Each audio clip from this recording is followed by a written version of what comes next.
উপস্থিত আছেন চাটকির উপজেলার সম্মানিত অর্থ বিভাগীয় সম্পাদক জনাব প্রফেসর আনোয়ার জাহিদ, উপস্থিত আছেন বাংলাদেশ জামাত ইসলামী সার্কেল নোয়াখালী ইউনিয়নের সম্মানিত সভাপতি জনাব মমিনুল ইসলাম পাটোয়ারি সহ আমার সামনে উপস্থিত বাজারের ব্যবসায়ী রোজাদার ভাই এবং উপস্থিত যারা এখানে আমাদের নেতা কর্মী, আসসালামু আলাইকুম ওয়া রাহমাতুল্লাহি ওয়া বারাকাতুহু। আমরা কথা বলবো না, স্বেচ্ছাসেবক যারা দায়িত্ব পালন করতেছেন খুব কথা বলা ছাড়াই ইফতারি গুলো পচাইতে হবে, তবে এখন না, সময় আছে।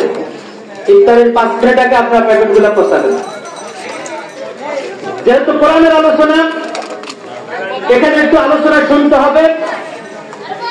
যদি আলোচনা না শুনি কোরআনের আলোচনার ব্যাঘাত করতে, এতে গুনাহগার হবো। আল্লাহ আমাদেরকে বোঝার তৌফিক দান করে দেয়। বিসমিল্লাহির রহমানির রহিম। আল্লাযীনা ইমাক্কানাহুম ফিল আরদ আকামুস সালাত ওয়া আতাউয যাকাত ওয়া আমরু বিল মা'রুফ ওয়া নাহাউ আনিল মুনকার। পবিত্র কোরআনের সূরা হজের 41 নম্বর আমি আপনাদের সামনে উপস্থাপন করেছি। মহান আল্লাহ তাআলা এই আয়াতের ভিতরে যে কথাটি বলেছেন সেটি হচ্ছে, আল্লাহ বলেন, যখন আমি তোমাদেরকে জমিনের দায়িত্ব দিব, তোমাদেরকে যখন জমিনের ক্ষমতা দিব, তখন তোমাদের 4টা মূলনীতির ভিত্তিতে তোমরা কাজ করবে। অর্থাৎ তোমাদের দায়িত্ব এবং কর্তব্য হচ্ছে 4টি। কয়টি? 1, তোমরা নামাজকে প্রতিষ্ঠা করবে। 2, যাকাত প্রতিষ্ঠা করবে। 3, যাবতীয় সৎ কাজ প্রতিষ্ঠা করবে। 4, যাবতীয় অন্যায় কাজগুলোকে দূরীভূত করবে। এই 4টা দায়িত্ব এবং কর্তব্য হল একটা গভর্নমেন্টের, একটা রাষ্ট্রের দায়িত্ব এবং কর্তব্য। প্রিয় ভাইরা, এই দায়িত্ব তারা পালন করবে যাদেরকে আল্লাহ তাআলা জমিনের ক্ষমতা দেন। এখন বাংলাদেশে যে ডাক্তারের ক্ষমতা আছে, আমরা যদি সকল আলেম ঐক্যবদ্ধ হই, সমস্ত রোজাদাররা ঐক্যবদ্ধ হয়ে যদি বলি, আসুন আমরা ডাক্তারের নিউজকে বুঝাই, আপনি বাংলাদেশের রাজনীতি, বাংলাদেশের সংসদ, এই 4টা কথার আলোকে, কোরআনের এই 4টি আয়াতের আলোকে আপনি আমাদের রাষ্ট্রটা গঠন করুন। তিনি কি আমাদের কথা শুনবেন? না। কথা বলেন, তিনি কি আমাদের কথা শুনবেন? কারণ তিনি আমাদের কথা শুনবেন না। কারণ কেন শুনবেন না? একজন মুসলমানের সাপোর্ট দিয়ে যারা ক্ষমতায় বসে, এই দায়িত্ব হলো তাদের, কিন্তু মুসলমানদের ক্ষমতা নয়, সাধারণ মানুষের ক্ষমতা দিয়ে, ভোট দিয়ে যারা ক্ষমতায় বসে, এটা তাদের দায়িত্বের অন্তর্ভুক্ত নয়। প্রিয় ভাইরা, বাংলাদেশের 90% মুসলমানের রাষ্ট্র, মুসলমানের দেশ। আমাদের এই দেশে কি কোরআন প্রতিষ্ঠিত আছে? আমাদের এই সমাজে কি রাসূলের আদর্শ প্রতিষ্ঠিত আছে? সুতরাং এখানে আপনি যদি তাদেরকে বলেন যে এই 4টা কথা আপনি প্রতিষ্ঠিত করেন, তাহলে তিনি করবেন না। তাহলে দায়িত্ব কার? এই দায়িত্ব হচ্ছে এমন একটা দলের, যেই দলের দায়িত্ব এবং কর্তব্য হচ্ছে নিজেরা সৎ কাজ করবে, অন্যকে সৎ কাজের জন্য আদেশ দিবে। ঠিক না বেটি? এই দায়িত্ব পালন করার জন্য বাংলাদেশ জামাত ইসলামী 1941 থেকে বর্তমান পর্যন্ত আমরা কাজ করে যাচ্ছি। আমরা যদি জনগণের ম্যান্ডেট দিয়ে, জনগণের সাপোর্ট দিয়ে ইনশাআল্লাহ ক্ষমতায় যাইতে পারি, আমরা ব্যক্তিহীন ভাষায় আপনাদেরকে সাথে নিয়ে কোরআনের এই 4টা মূলনীতি ইনশাআল্লাহ আমরা রাষ্ট্রীয়ভাবে প্রতিষ্ঠিত করব। এই দায়িত্ব পালন করেছিলেন সাহাবায়ে কেরাম, এই দায়িত্ব পালন করেছিলেন আইমায়ে মুজতাহিদগণ। আপনি সাহাবায়ে কেরামদের ইতিহাস খোঁজেন। হযরত আবু বকর সিদ্দিক রাদিয়াল্লাহু তাআলা আনহু তিনি যখন রাষ্ট্র ছিলেন, তিনি রাষ্ট্র চালাইতেন, রাতের অন্ধকারে জনগণের খবর নেওয়ার জন্য বেরিয়ে বেড়াইতেন। ঠিক কিনা? ওমর রাদিয়াল্লাহু তাআলা আনহু একেবারে রাতের অন্ধকারে বের হলেন, জনগণের বিষয় জানার জন্য, জনগণের খোঁজ খবর নেওয়ার জন্য। অনেক দূরে যাওয়ার পরে তিনি বনের ভিতরে শুনতে পাইলেন একজন মা তার কন্যাকে বলতেছেন, মা গো, আগামীকাল সকালবেলা ঘুম থেকে উঠে দুধ দোপন করবা, সাথে পানি মিশাইয়া, এরপরে এটাকে বাড়াইয়া বিক্রি করার জন্য তুমি বাজারে নিয়ে যাইও। মেয়ে বলতেছেন, মা আপনি কি জানেন না আমিরুল মুমিনিন ওমর রাদিয়াল্লাহু তাআলা আনহু তিনি নিষেধ করেছেন দুধের সাথে পানি মিশানো যাবে না। মা বলতেছেন কোথায় আমিরুল মুমিনিন, তিনি কোন দেশে না কোন দেশে, এখানে কি তিনি আছেন কিনা? কন্যা বললেন মা আপনি বিশ্বাস রাখেন আমিরুল মুমিনিন হযরত আবু ওমর রাদিয়াল্লাহু তাআলা এখানে নাই, কিন্তু তার আল্লাহ এখানে আছে।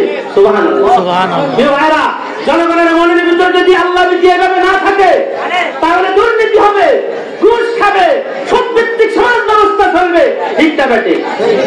ওমর রাদিয়াল্লাহু তাআলা সিংহাসনে গেলেন, নিজের সন্তানকে ডাকলেন, বাবা আসেন, তার নাম আসেন। আসেনকে ডেকে বলল বাবা ওই বনের ভিতরে বস্তিখানায় একটা কন্যা সন্তান এবং তার মা বসবাস করে, তুমি সেখানে যাও, ওই কন্যা সন্তানের মাকে তুমি গিয়ে বলবে আমি আপনার কন্যাকে বিয়ে করতে চাই, যদি সে রাজি হয় তুমি তাকে বিবাহ করে নিয়ে আসবা। সুবহানাল্লাহ। তাহলে একজন অর্থদানের প্রেসিডেন্ট বিয়ের প্রস্তাব দিলে একজন বস্তিবাসীর কন্যাকে, পুত্র আসেম আসলেন, ওই মাকে অনুরোধ করলেন মা আপনি কি আমাকে চিনেন? কারণ আমি আপনাকে চিনি না, আমি হচ্ছি আমিরুল মুমিনিন অর্থদানের প্রেসিডেন্ট ওমর ফারুক রাদিয়াল্লাহু তাআলা আনহুর কন্যা, এক সন্তান ছেলে আমার বাবা আপনার কাছে পাঠিয়েছে আপনার কন্যা সন্তানকে বিবাহ করার জন্য। এখন আপনি এবং আপনার কন্যা সন্তান যদি রাজি হন আমি আবার আপনার কন্যা সন্তানকে বিবাহ করব। তিনি অবাক হয়ে গেলেন, অর্থদানের প্রেসিডেন্ট বস্তিবাসীর একটা কন্যাকে বিবাহ করবে, এটা কি হয়? তিনি বলতেছেন তুমি কি আমার সাথে দুষ্টামি করো, বাস্তবে কথা বলো। হয়তো তোমার বললেন আমি আপনার সাথে বাস্তব বলতেছি, আমার বাবা নির্দেশ দিয়েছে আপনার কন্যা সন্তানকে বিবাহ করার জন্য। প্রিয় ভাইয়েরা, এই কন্যা সন্তানকে বিবাহ করলেন। হয়তো তোমার ফারুক রাদিয়াল্লাহু তাআলা আছেন, তার পঞ্চম শির সন্তান খলিফাতুল মুসলিমিন, পঞ্চম খলিফা ওমর ইবনে আব্দুল আজিজ, যার শাসনামলের কথা আপনারা শুনেছেন, যাকাত খাওয়ার মতো কোনো লোক ছিল না। বাঘ এবং সিংহ, ছাগল এবং মহিষ এক পুকুরে পানি খেত। আইনের শাসন ছিল, দুর্নীতি ছিল না, সুদ ছিল না, সুশাসন ছিল, কোরআনের শাসন ছিল, কোন অন্যায় ছিল না, জুলুম ছিল না, মারামারি ছিল না, হিংসা ছিল না, বিদ্বেষ ছিল না, সমাজের শান্তি আর শান্তি ছিল। সুবহানাল্লাহ। আমিরুল মুমিনিন ওমর ইবনে আব্দুল আজিজ তিনি ইরানে একজন গভর্নর নিযুক্ত করলেন, তার নাম হচ্ছে আব্দুল আমি নামটা বলে গেছি, ওই সাহাবীর নাম ঘোষণা করে তাকে রাজ্য কাম পরিচালনার জন্য দায়িত্ব দিলেন। সাথে সাথে বললেন যাকাত কালেকশন করবে, যাকাত ভিত্তিক একটি সমাজ ব্যবস্থা প্রতিষ্ঠা করবে, সুদকে উৎখাত করবে। তিনি তার দায়িত্ব পালন করা শুরু করে দিয়েছেন। 1 বছরের ব্যবধানে এত যাকাত কালেকশন হলো, তিনি অবাক হয়ে গেলেন। একটা রাষ্ট্র পরিচালনার জন্য পৃথিবীর কোথাও হাত পাতার দেওয়ার দরকার নাই, শুধুমাত্র যাকাতের টাকা দিয়ে একটা রাষ্ট্র পরিচালিত হয়ে যায়। এটি হচ্ছে সুদ ভিত্তিক অর্থ ব্যবস্থা নয়, যাকাত ভিত্তিক অর্থ ব্যবস্থার একটা রূপরেখা। আর ইসলামী রাষ্ট্রের মূল নীতি হচ্ছে যাকাত ভিত্তিক অর্থনৈতিক ব্যবস্থা। আমিরুল মুমিনিন ওমর ইবনে আব্দুল আজিজকে মেসেজ জানানো হলো যে আমার কাছে এত যাকাতের টাকা এসেছে, এত সম্পদ এসেছে, এই টাকা আমি কোথায় রাখবো? তিনি বললেন যাকাত খাওয়ার মতো কি কোনো লোক নাই? আমি ইরানের এই প্রান্ত থেকে ওই প্রান্ত করেছি, কোথাও একটা লোক পাওয়া যায় না যাকাত খাওয়ার মতো। এটি কি চিন্তা করা যায়? এটি হচ্ছে কোরআনের শাসনের একটা সুফল, ঠিক না বেঠিক? প্রিয় ভাইরা, তিনি আমিরুল মুমিনিন ওমর ইবনে আব্দুল আজিজ ঘোষণা করে দিলেন ঠিক আছে, তোমার শাসন ব্যবস্থা, তোমার এলাকার ভিতরে যত ঋণগ্রস্ত লোক আছে, সেই যেই মানের হোক না কেন, তাদের ঋণ বাইতুল মালের এই যাকাত ফান্ড থেকে পরিশোধ করে দাও। সুবহানাল্লাহ।